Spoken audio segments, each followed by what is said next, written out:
guys, welcome to my channel, Tiffany's Health Connection. And today's topic is going to be becoming a vegan. I take my hat off to anybody that has been able to become a vegan and maintain that diet. It is extremely difficult. I've tried over and over again, and I have never been able to stick on a vegan diet. However, I have just found out recently that they have what is called a semi-vegan diet, which I absolutely love. What I love about this is it's for somebody who has not been able to become a vegan, but you can at least still give yourself credit, give yourself some type of title for at least being disciplined enough to reduce the amount of meat that you eat. And what I came up with an 80-20 rule. And this 80-20 rule is, as long as I'm eating 80% vegetable based and less meat, only 20% meat, then right there I feel as though, okay, I'm obtaining that goal. That's my gauge right there. It's 80-20. That's my gauge right there to say, okay, I'm maintaining a semi-vegan diet. Or it's called the flexitarian. You can take your pick of which name you choose or what you like best. I think that's like great news because you can give yourself credit and a pat on the back. I love it. I've never been able to become a vegan and stick to that diet, but now I have my 80-20 rule, and now I have a title to what I am, so I can give myself credit. So if you're around people that say, well, I'm a vegan, you can say, well, hey, I'm a semi-vegan, or you can say, I am a flexitarian, which I think is awesome.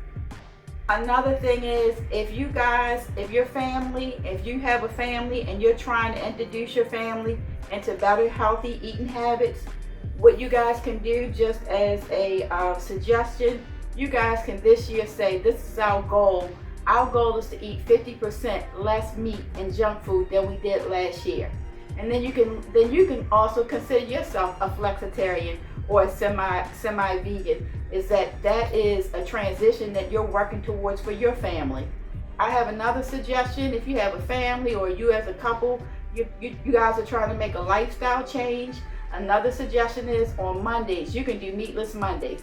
On Tuesday, you can do takeout Tuesday. You guys can explore a vegan restaurant on maybe a Tuesday.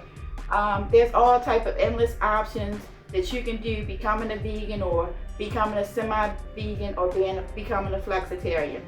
And one thing that I can also tell you, as far as being a vegan, I've never been totally convinced that becoming a vegan is absolutely the best thing. I know it's much healthier than eating bad, but I have never been totally convinced that our body was meant to not have any meat at all. We have little points on these teeth right here, which I call like steak knife teeth, and they are for eating meat.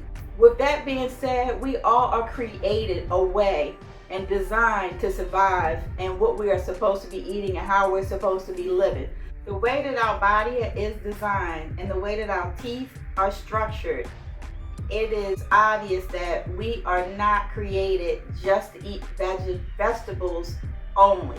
Another thing that I have learned is that not having meat in your diet, you're lacking some type of amino acids. Meat has a certain type of amino acids that we actually need in our bodies. In one of my upcoming videos, we will go through the pros and cons of being a semi-vegan versus a vegan. This is why I have created this channel, just to keep us knowledgeable, to share information. So follow me on my upcoming videos, Tiffany's Health Connection.